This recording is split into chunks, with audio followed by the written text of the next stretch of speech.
This is already at a level of heat that I probably wouldn't order myself. I didn't do that much research. Cheers. I think I'm doing pretty poorly right now. So while you're zeroing up, I can't even speak right now. What is it? okay. Do you have a beer or Yes. water?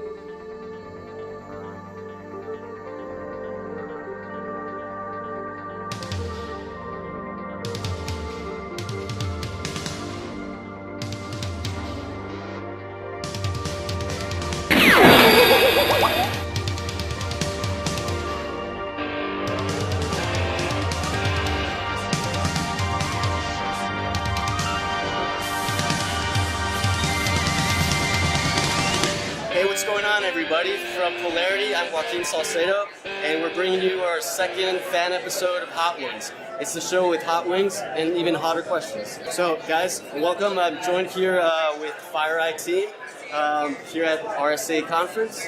We've got Alex Lanston. Nick Carr. Christopher Byer. Okay, so these are the firefighters of cybersecurity, and we're here to possibly start a fire. We're gonna start things off with a classic sauce from DC area. It's the Mambo sauce. We'll take a bite, and then I'll ask you guys a question. So let me ask you first, how are you with hot sauce? I think I'm good. Yeah, I've never done one of these, but I'm a sweater. I sweat. Okay. But I kind of like hot. All right, good. I'm allergic to spicy food, so I'll probably keep it with the mild sauce. Okay, so this is gonna be fun.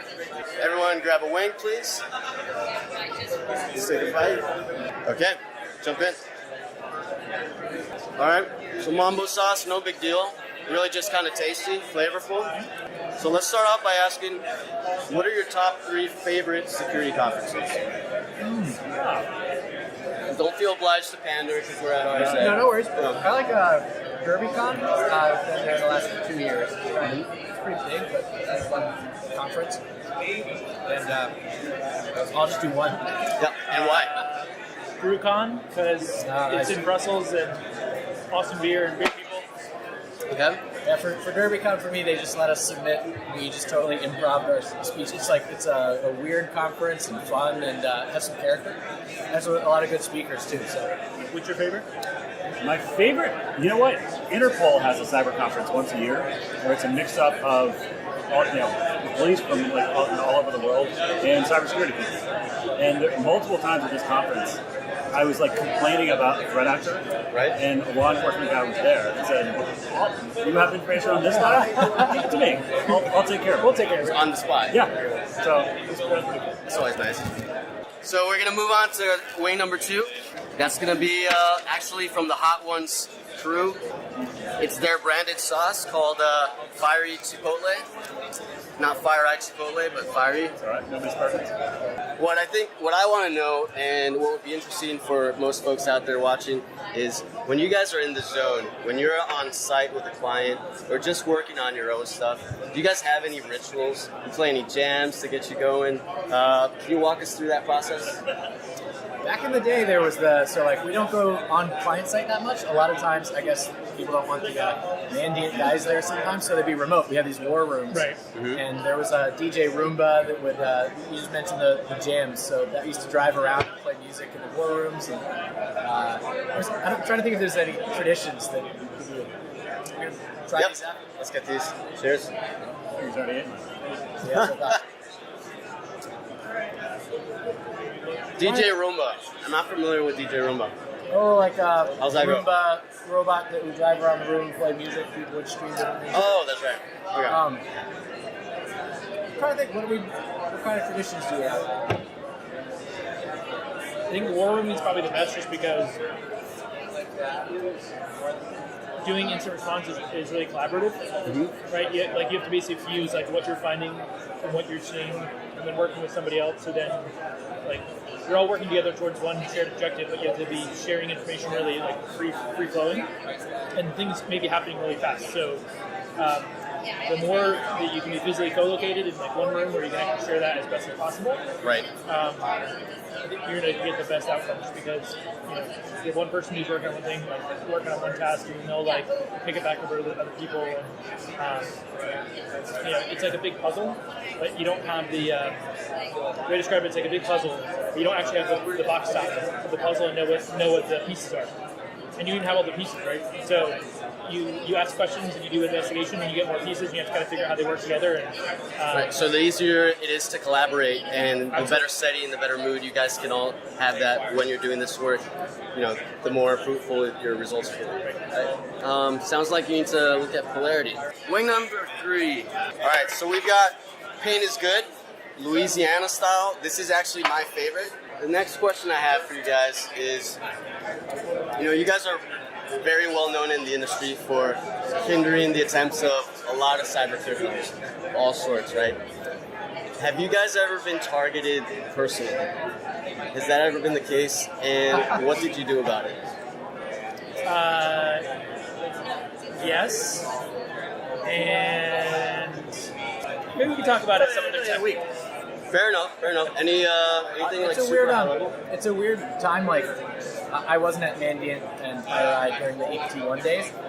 So now there's this weird thing where attackers are getting techniques online from Twitter, people sharing them, and obviously it's a great source of data. They're involved in social media. Like, a lot of these things that didn't exist or didn't engage in the same way back then exist now.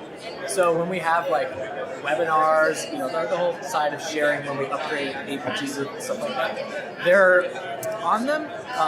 They sign up and sort of troll. The weird thing is there's like we did a lot of responding to APT-29 and the Russian attackers, and there's like tradecraft and kind of like a mutual respect. Some of the maybe emerging attackers, some of the ones we've come out with over the last year, approach things a little bit differently. So there's been more like, personally directed comments and threats and things like that on social media channels. There's one time I emailed a bunch of like Tibetans and like Falun Gong and Uyghur type people, and I said, hey, I found a site that basically I'd known that they were getting targeted, but I didn't know they'd been compromised. I emailed a bunch of them. I said, hey, just let you guys know, we have some free services we can offer you, we can help you out, protect you against some of this stuff. And one of them was compromised, and within a day, the Chinese government had turned around, or actors supporting the Chinese government had turned around my email, taken a PDF of our website, weaponized the PDF, and then sent it out to 100 calling. Oh, wow. And then included all my information at the bottom, like my name, my phone number, my email address, anything was in my signature form. I got a call in the middle of the night from one guy from Sun Micro, who's a friend of mine, government guy, and someone else. They're like, hey, just to let you know. Alex, what the hell are you doing? They're using your name for spiritual stuff. I never told my mom about it. When that happens, is there any sort of sense of respect? Obviously it's not good, but are you like, wow, that was a good move? Kind of playing chess a little bit? It's a little badge of honor, I guess. I think there's typically a lot of respect, and we try to be respectful in most of our communications around attackers, and when we reveal things, there's a lot of concern about FireEye is a global company and how is that perceived. You're writing yourself out of working with. We obviously do a lot of work with certain governments.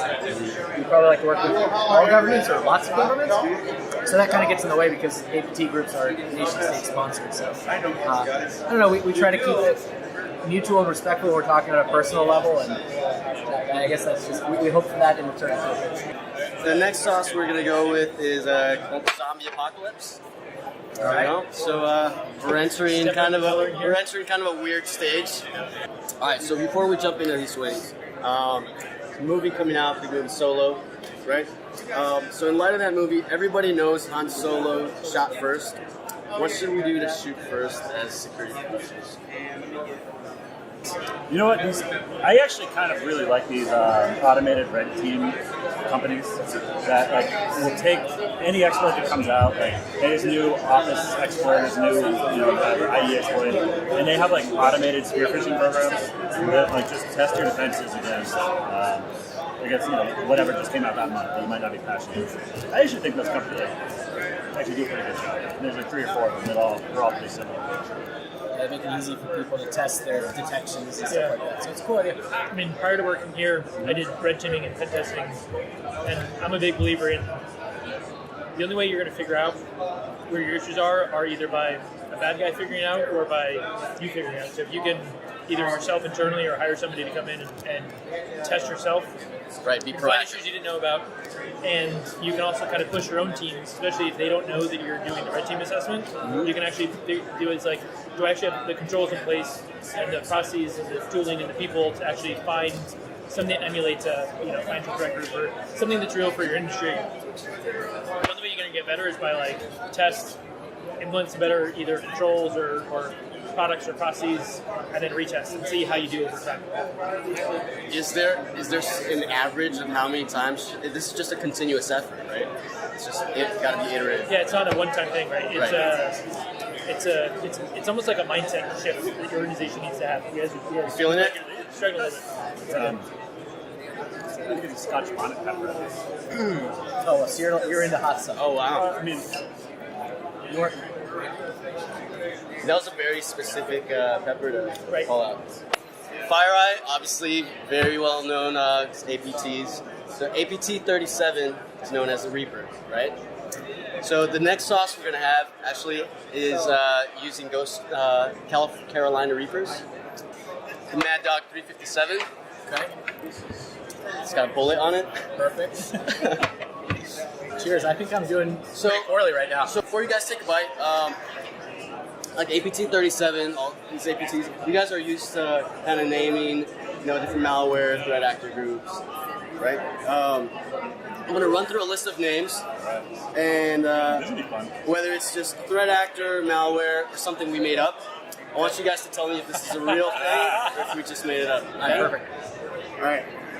Let's take a bite. All right. White Puma. That's real. That is fake. We actually made it up and we used it in our demos. Amazing. Okay. Flying Kitten. That's real. All right. Magic Hound. Magic what? Magic Hound. Does that work? I'm going to I think I can't even speak right now. What is? I'm losing it. All right. That was real. Crash Override. That's real. Real. That's Although we good. call it In Destroyer. Right. Okay, so you got me there. It's also from the movie Hackers. Yep. Okay. Red Apollo. Oh man. Well, you're tearing up. A lot of infosec professionals start off in government. Well, then they transition to the private sector, or vice versa. Having made those transitions yourselves, where do you recommend someone that's starting off in the infosec profession begin? The government is a great place to be. Like, Yeah. they invest a lot in training. They have a cool mission space. So I feel like there's a reason a lot of U.S. government guys make the transition into private industry. Right. I had a longer answer in mind. I'm dying here. Yeah, I would. My background, I came from consulting. Yes. And what I would say is the benefit in starting in a consulting, regardless of the consulting organization, is you get to see lots of different things in a really short period of time. Right. And so you get to learn a lot faster because you're exposed to so many different things. So I'd say consulting of some kind is really, really, really beneficial. I suggest people either start at a help desk. Maybe work at a help desk anywhere. It could be their university, it could be government, or they're a sales engineer.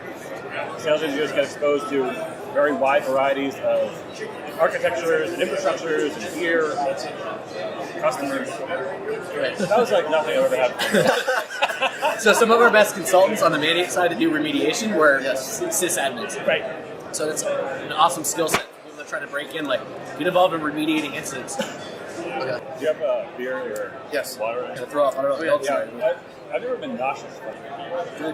Good interview. Good hang. Nose is running. I didn't have a cold before I got here. We're in the trenches here together, right?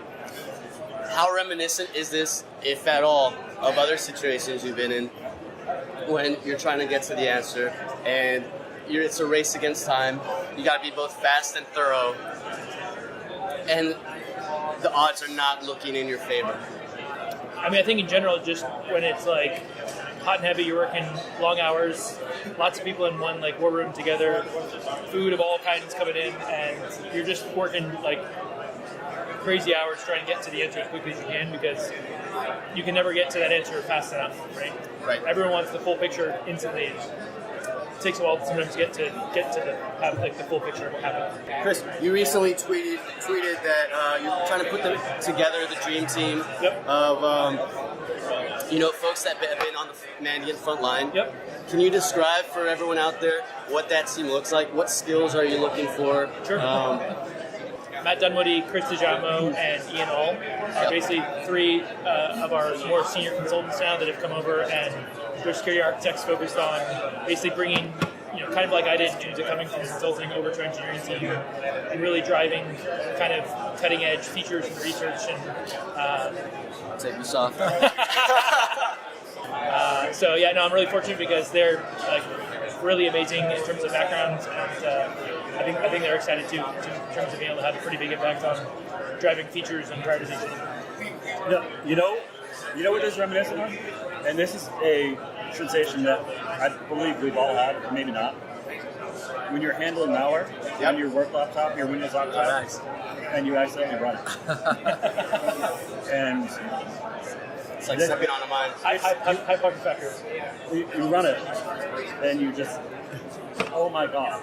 I'm connecting my VPN right now. I'm at work. I was trying to come into my work. Maybe I was just trying to double click to rename something and I didn't wait long enough. And I ran it. Pretty much like right now, you flew too close to the sun, and you got burned. Yep. This just feels like to me doing like really crap. I used to do like ICS IR, and they would just send you to the worst locations, like with no windows or just hot, or you sit in the server room because they couldn't figure out how to give you like remote access in, so you'd just be there literally plugged into an appliance.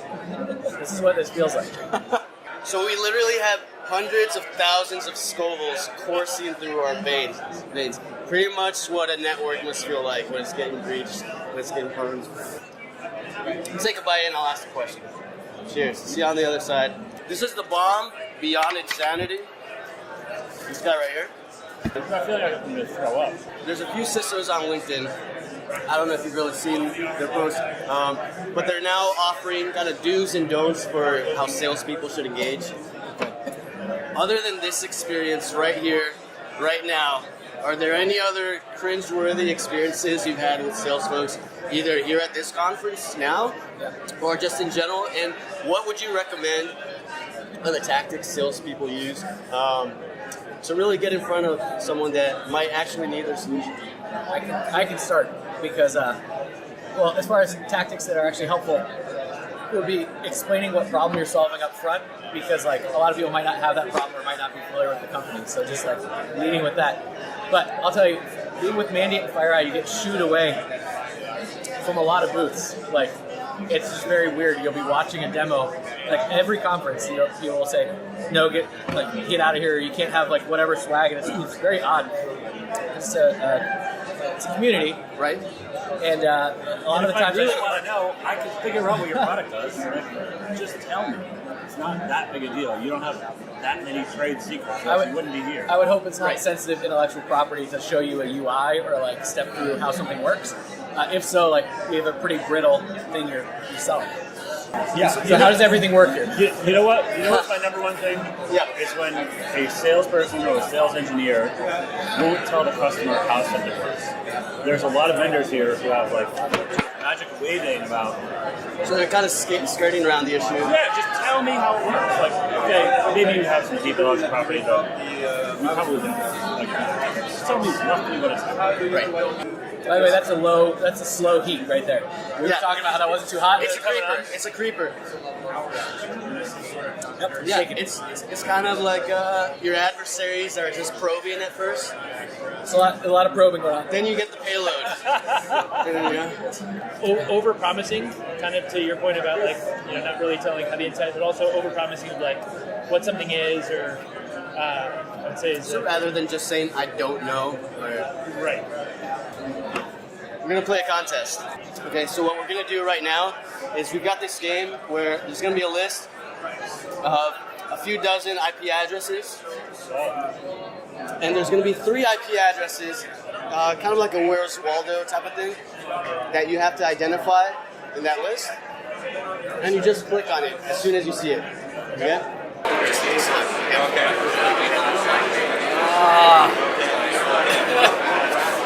Come on, you kill me. Is that the same one? Okay, so hang on. Alright, so it took you 67 seconds.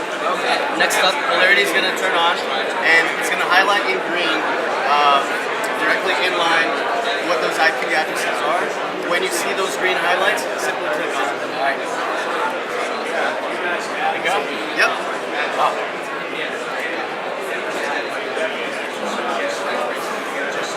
So it took Polarity 9 seconds to identify those. This was good. We all went through this experience together. We were in the trenches, just live here at RSA conference. 15 seconds, 30 seconds if you want. Please let us know what you got going on in your life. Tell us a little bit about your podcast, State of the Hack, and what FireEye is getting into right now. You want to go first? Sure. Cool down. Yeah. So Nick and I do kind of a monthly State of the Hack series, kind of a live Twitter session where we just kind of freeform it as much as we can, right? Take what we're seeing in different, across all of our different product country investigations we're doing, and just kind of try and share some of that back with the community, just kind of freeform. At some point, like, there's a lot of things get released, and we're like, oh, we knew about that, or people internally, like, we had a lot of info on that. But it takes a lot to really get something out in a finalized form, so having something kind of live and unstructured allows us a new touch point, hopefully, for people to share kind of cool, interesting targeted activity. And I'm most focused on attacker methods, like what are attackers doing, what are they going to do next, how do we stay ahead of that? And it's a lot of fun. So always looking for more ways to help automate those processes and do better than I did up there at finding interesting data in like large data sets. Alex. There's a couple great hashtags on Twitter you should follow. Daily Scriptlet's pretty great if you're looking for new and interesting things. It's always difficult for people who aren't malware analysis companies to get a hold of like what they're seeing outside of their enterprise. So they can see what they can see, but the Daily Scriptlet, the Open Deux, Open directories. Like there was another one. Daily Peek Out. Daily Peek Out. Daily Peek Out. Yeah, we're trying to get involved in like just some themes around sharing things, like sharing our workflow stuff we're filtering through. Alex is one of the guys that basically sifts through like a ton of telemetry to find the really interesting stuff. Now I'm coughing. That's the thing. We find a lot of open directories, and previously we didn't really do anything with it, but now we just share it out. now we share it out. Thanks. Not for maybe depends who it is. I'll ask. Yeah. If it's publicly available, just share it. Daily Peek Out, Daily Scriptlet, Daily Open Deux. Find out a little bit of what's going on today at another organization. Thank you guys. Appreciate it. You guys are great sports. Thanks, I guess.